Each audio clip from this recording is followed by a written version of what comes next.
amigos, entramos a la tercera media hora. Gracias a Dios que podemos estar con ustedes. Ya Jorge Arangudí se ha sumado al grupo. Jorge, si quieres saludar a la audiencia. ¿Qué tal? ¿Cómo están, amigos? Qué gusto saludarlos y por motivos de fuerza mayor no pude estar en la primera hora, pero ya me estoy sumando al programa de este día sábado. Y bien, estamos recordando que estamos hablando del tema Sed lleno del Espíritu Santo, y las respuestas que estamos reflexionando es por qué Dios da este mandato de ser lleno del Espíritu Santo, y si es lo mismo que de nacer de nuevo en lo alto, que ser lleno del Espíritu Santo. Y justamente estábamos hablando del apóstol Pedro, ahí en el aposento alto, Hechos 1, como este hombre de buenas intenciones, estando orando con todos los discípulos, que dice que eran como 120 más o menos, él en un momento se levantó, dice la Escritura, y hizo referencia a Judas, a la traición a Jesús y todo ello, y que finalmente terminó muriendo. Y él hace referencia al libro de los Salmos, y dice: sea hecha desierta su habitación, y no haya quien more en ella, y tome otro su oficio. Y en base a estos salmos, él llega a la conclusión que es necesario reemplazar a Judas, y pues él mismo decide entre José y Matías. No oran al Señor, no le piden consejo, simplemente lo deciden así.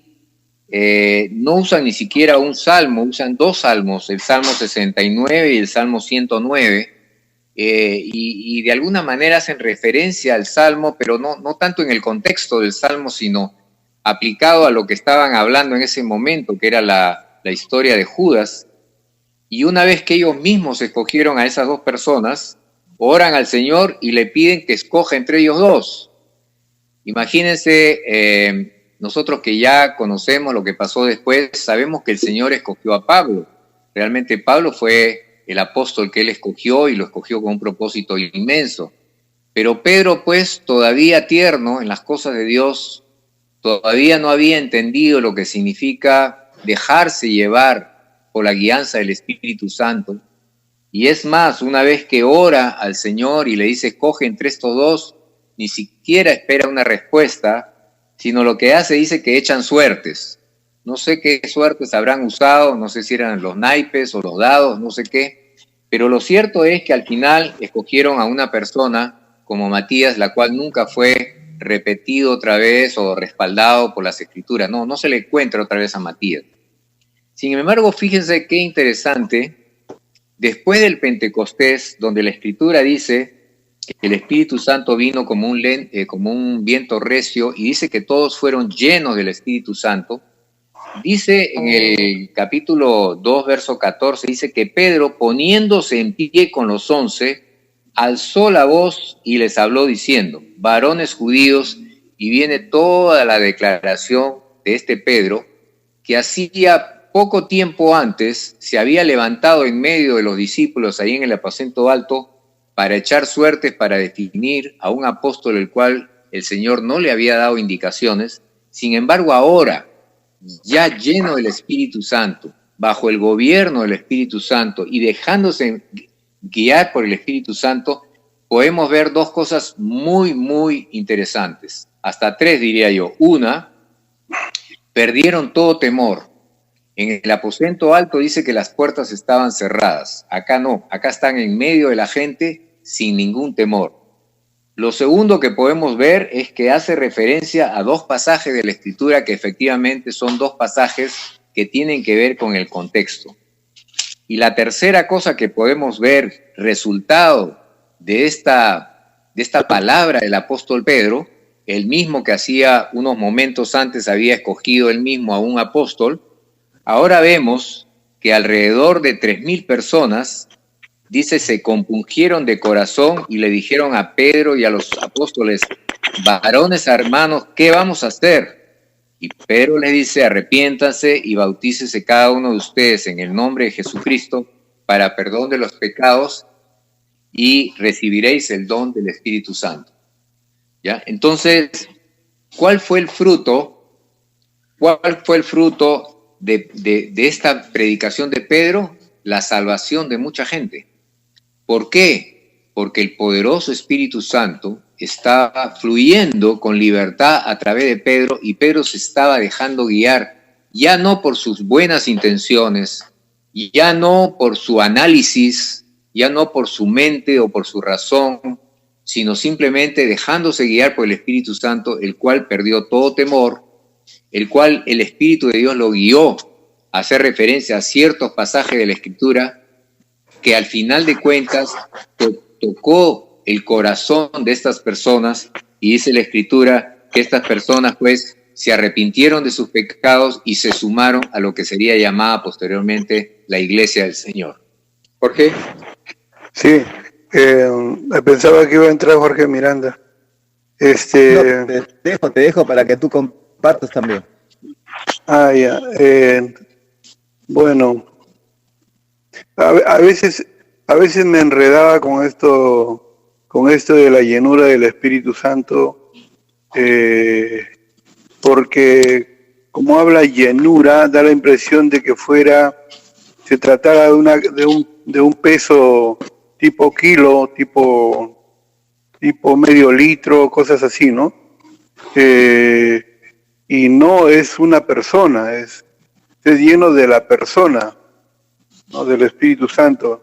Tal vez la traducción ayuda poco, pero es lleno de la persona del Espíritu Santo. ¿Qué quiere decir eso? Has estado comentando, y una parte también antes me parecía oscura cuando decía, bueno, yo tengo que dejarme guiar, yo tengo que dejarme llevar, dejarme guiar, etcétera, o algo parecido. Pero decía, pero entonces me voy a anular yo, y si me anulo yo, entonces ¿cómo voy a poder tomar decisiones? Y ya después, cuando en las conversaciones que tenemos, buenos años nos conocemos, ¿no? Después en las conversaciones me fui dando cuenta que mi preocupación era de que Jorge se queda sin control, porque yo entrego voluntariamente la guianza al Espíritu Santo. Entonces, ¿quién va a guiar a Jorge? Entonces, olvidándome de que el Espíritu Santo también, Dios Espíritu Santo, tiene también una mente, ¿no? O sea, la Biblia habla de la mente de Cristo, ¿no?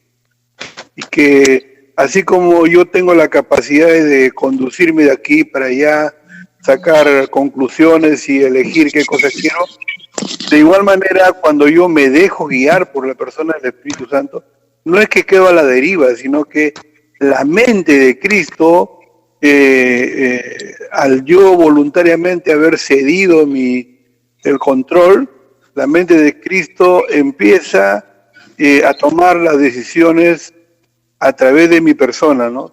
Y son decisiones como, por ejemplo, la de Pedro, ¿no?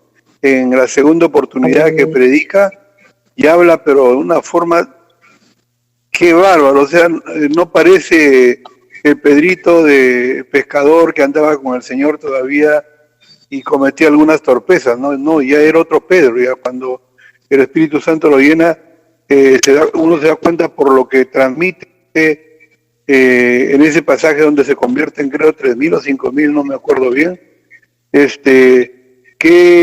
Qué facilidad para fluir hablando, y hablando de una forma coherente, llevando a un conocimiento desde el Antiguo Testamento hasta el Nuevo Testamento. O sea, toda la historia de Israel la condensó en un discurso el cual tiene como buen final la conversión de miles de personas, ¿no? Y ese es ser guiado por el Espíritu Santo, dejar que la mente de Cristo, no tengas miedo, deja que la mente de Cristo tome el control de ti, porque va a ser mejor todavía de las decisiones que tú tomas, de las conclusiones a las que llegas, etcétera. Fíjate, aquí hay un caso de lo que tú estás hablando ahora, Jorge, el caso de Felipe y el etíope. que dice que Felipe estaba caminando y de repente un ángel del Señor habló a Felipe y le dijo: Felipe, levántate y ve hacia el sur, por el camino tal, etcétera, etcétera. Y dice la Escritura que entonces él se levantó y se fue. Fíjate que le dice que se levante y vaya, pero no le dice para qué, ni para por qué, ni para qué. Solamente le dice: ándate a este lugar. Al poco tiempo dice que pasa un etíope en su auto, en su carro, pero en su Audi. ¿Qué modelo? Modelo Camello 2. Y dice que está leyendo el profeta Isaías, y mira lo que es la guianza del Espíritu Santo, ¿eh? Y el Espíritu Santo le dijo a Felipe: Felipe, acércate y acude y júntate a ese carro, ¿ya? Y así, y dile esto, y dile lo otro. Entonces, el Espíritu de Dios no está anulando la personalidad de Felipe absolutamente, no, pero sí le está dando indicaciones por aquí, por allá, y Felipe, primero, que tiene discernimiento, ¿no? Porque el que no tiene discernimiento no escucha la voz del Espíritu. Y segundo, tiene sumisión y obedece lo que el Espíritu le está diciendo, a pesar que no tenga la menor idea por qué le está diciendo esas cosas, ¿no? Ahora, César, pero cuando nosotros hablamos de esa manera y decimos, o sea, yo me imagino que Felipe habrá ido y cuando después de hablar con el etíope, habrá regresado pues a su casa otra vez, ¿no? Y me imagino que se juntaba con sus amigos por ahí y le ha dicho: pues, ¿sabes qué? Dios me dijo que vaya a tal sitio, yo no sabía para qué. Y ¿sabes qué? Me encuentro con un etíope y le cuenta la historia a sus amigos, ¿no? Y sus amigos se habrán dicho: ¿y este loco qué tiene? Que Dios me dijo.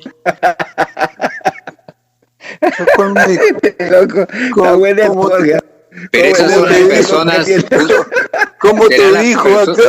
¿A qué hora te dijo? Serán las personas que justamente no tienen el Espíritu de Dios y no entienden eso. A eso quería llegar. Porque, mira, yo indudablemente que yo pienso que si alguien, yo no digo que lo escuche audiblemente, mira, o sea, la forma en que Dios habla es espiritualmente, o sea, ya dejemos de niñería. Dios siempre habla espiritualmente. Eso de que yo la escuché por el oído izquierdo o el oído derecho, bueno, puede ser pues alguna vez, ¿no? Pero eso es fuera de la regla. Pues la regla es que Él habla espiritualmente. Cuando decimos espiritualmente, habla tu corazón, habla tu mente, te habla a ti de una forma personal, ¿no? Entonces, cuando uno dice, caramba, el otro día estaba leyendo la Escritura y qué hermoso, Dios me dijo, y te miran con una cara, este pata, ¿qué tiene? O sea, se cree muy espiritual. Y estoy hablando de cristianos, ¿sabes? Hermanos, amigos nuestros, ¿no? Incluso hasta se burlan. Y yo digo, indudablemente, mi hermano no tiene el Espíritu Santo, pues porque si no, hablar igual que yo. O sea, yo te digo eso a ti y tú me dices, así, uy, qué bueno, ¿no? Qué bendición. O si no, le digo a Jorgito me dice igual, ¿no? Pero, ¿sabes qué, Jorge? Debe ser que de repente sí tienen el Espíritu Santo, pero no todavía han aprendido lo que significa ser llenos del Espíritu Santo y dejarse guiar por, ¿no? Porque hay gente que sí tiene buena... Mira Pedro, ¿no? Pedro ya tenía el Espíritu Santo, tenía buena intención, mira la barbaridad que hizo, ¿no? Porque no había aprendido todavía lo que significa ser guiado por el Espíritu Santo.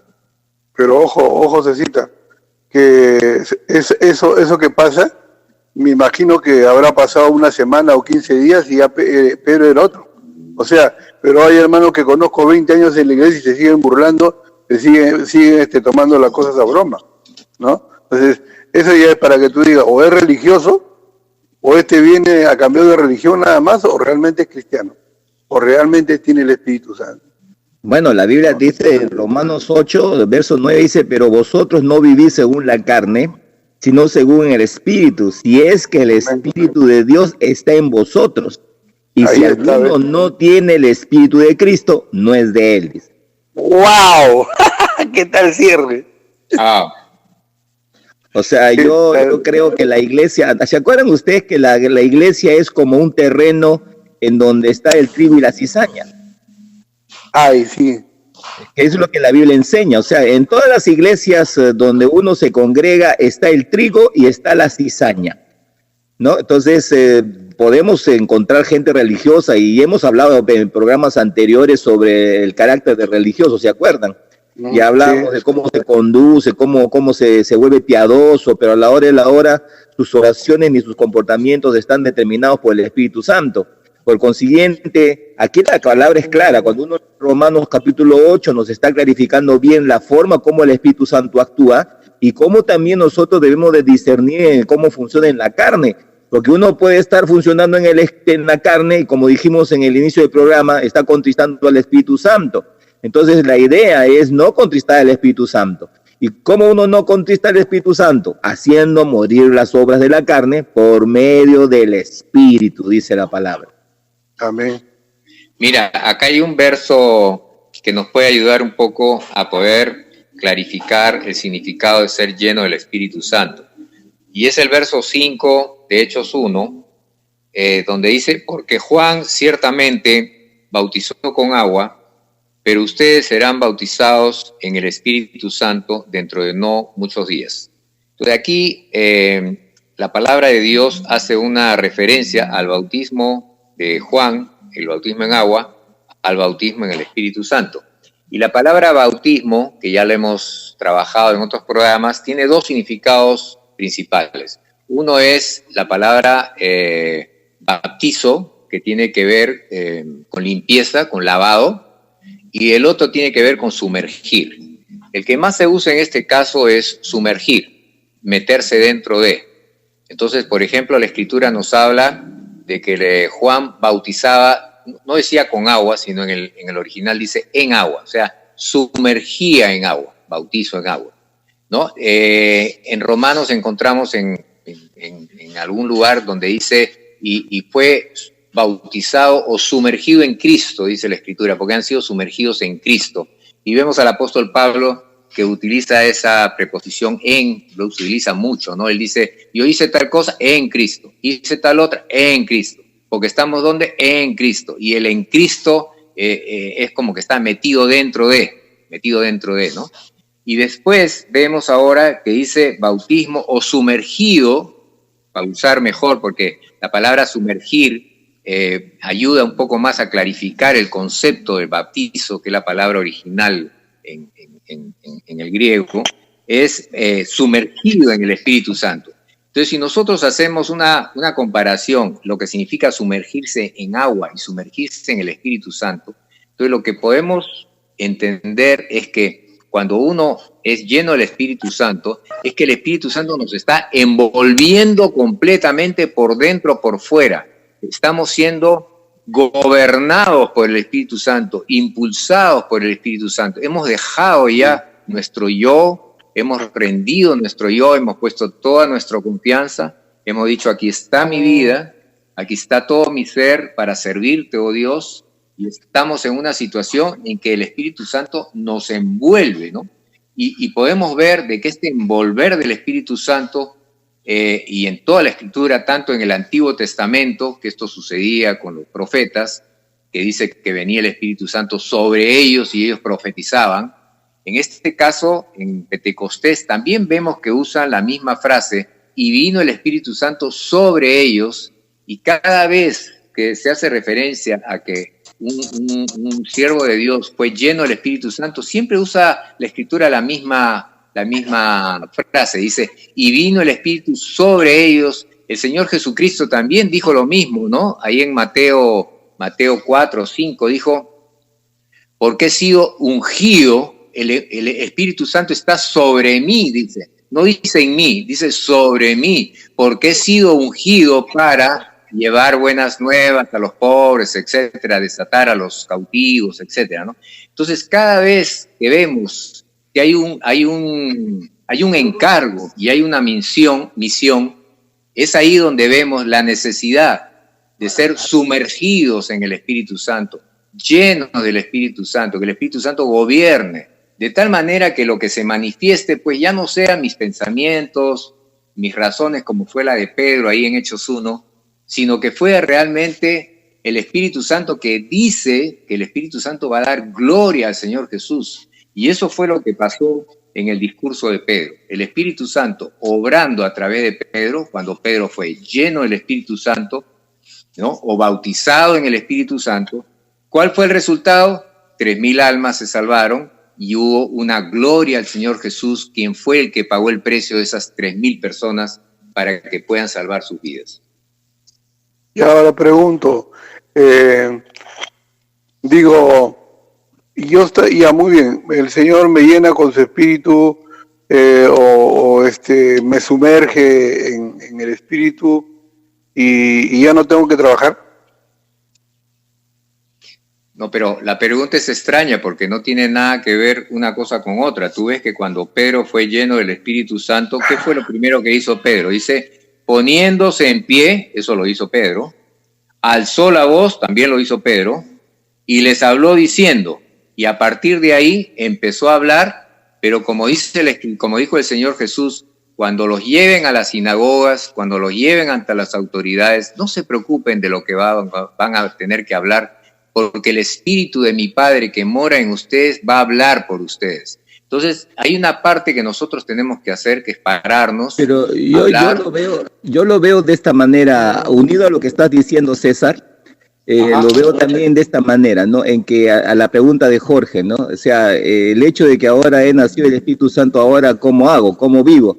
Bueno, la idea es que ahora, cuando hemos nacido el Espíritu Santo, ahora tenemos la capacidad de vivir en dos mundos, en dos dimensiones diferentes. La primera dimensión que vivíamos era la natural, en donde estábamos caminando, decidiendo por nosotros mismos, teniendo las dificultades y también el aprendizaje continuo para poder tomar las mejores decisiones y aún así fallábamos. Pero ahora que hemos nacido del Espíritu, ahora nos movemos en una dimensión espiritual en la cual es poderosa y que tiene influencia sobre la dimensión natural.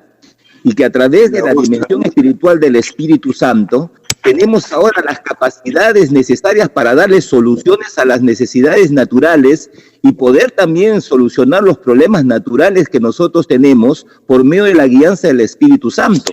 Por consiguiente, ahora que trabajamos, que hacemos nuestras cosas, oramos por nuestro trabajo, oramos porque Dios nos dé sabiduría, ciencia, conocimiento y revelación para que nuestro trabajo sea mejor o para que podamos encontrar los problemas que se están dando en la empresa y el Señor nos revela. O sea que ahora tenemos la ayuda del Espíritu Santo para poder tener mejor, eficiente y eficacia dentro de nuestro trabajo, de nuestra labor. Qué bueno, Jorge. Muy clara tu exposición. Porque ¿sabes qué? En estos días que hemos estado pasando en nuestra patria, bueno, ya saben ustedes, también la iglesia comenta, ¿no? Entonces en el Face un hermano decía una cosa, el otro hermano decía otra. Por ejemplo, había unos hermanos que decían que teníamos que orar por Merino y su nuevo ministro, ¿no? Entonces otro decía, pero ¿cómo vamos a orar por este señor que se ha impuesto de una forma fuera de ya? Creo que el TC ya hasta ahorita ya dijo que eso queda anulado. Entonces, imagínate, había esa discusión entre hermanos, ¿no? A veces casi, mira, voy a decir algo que de repente suena feo, pero creo que una forma de expresarse tan hiriente y doliente más que una persona que no tiene a Cristo, cuando se comenzaba a hablar de estos temas, ¿no? Y entonces uno decían que cómo uno puede, siendo cristiano, apoyar la injusticia, y los otros decían, pero la Escritura dice que nosotros debemos orar por las autoridades. Y entonces mi pregunta otra vez es para los dos, en una situación como esa, ¿cuál es la forma en que un cristiano y lleno del Espíritu Santo debe orar? Porque indudablemente que la iglesia ha orado, por eso estas cosas se han desarrollado rápido y hay una tranquilidad ahora en el país, porque la iglesia se ha puesto a orar. No para favorecer al tal o al cual, no, se ha puesto a orar para que haya un gobierno, como dice la Escritura, para vivir en forma quieta, de una forma decorosa, quieta, respetada. Eso es lo que dice la Escritura en Timoteo, ¿no? Dice, para que vivamos, o sea, para que vivamos, dice, quieta, o sea, ¿quieres vivir quieta, reposadamente, quieres vivir tranquilo? Ora por las autoridades. ¿Pero para qué? ¿cómo enfocamos esa oración? ¿Hacia dónde enfocamos? ¿Hacia dónde enfoca la oración por las autoridades del momento un hombre lleno del Espíritu Santo? Esa es mi pregunta. Bueno, lo importante es de que no tenemos autoridades en las cuales puedan estar llenas del Espíritu Santo, porque para eso necesitan tener una experiencia personal con el Espíritu, y pienso que es probable que la puedan tener. Pero mientras todavía no se da, la Biblia dice que nosotros podemos orar e interceder por las situaciones de nuestra nación para que la paz sobreabunde. Y sabemos que el poder espiritual lo que hace es detener a los demonios o fuerzas espirituales malignas que están operando a través de personas que no se dan cuenta, pero están operando a través de ellas para haciendo el mal.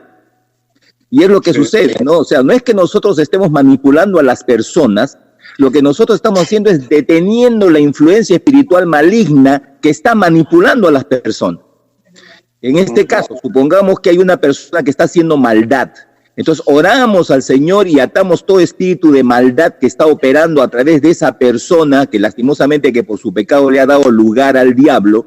Entonces nosotros atamos a ese demonio, atamos esa fuerza espiritual. Y al atar esa fuerza espiritual y ese demonio, entonces el demonio no puede actuar, no puede estar operando libremente, ¿no? Que lo seguiría haciendo si es que la iglesia no se pone en el espíritu y no se pone en el nivel espiritual para deshacer las obras del diablo, porque la Biblia dice que debemos deshacer las obras del diablo. Entonces, encontramos que la maldad abunda porque la iglesia no está cumpliendo su labor de intercesión.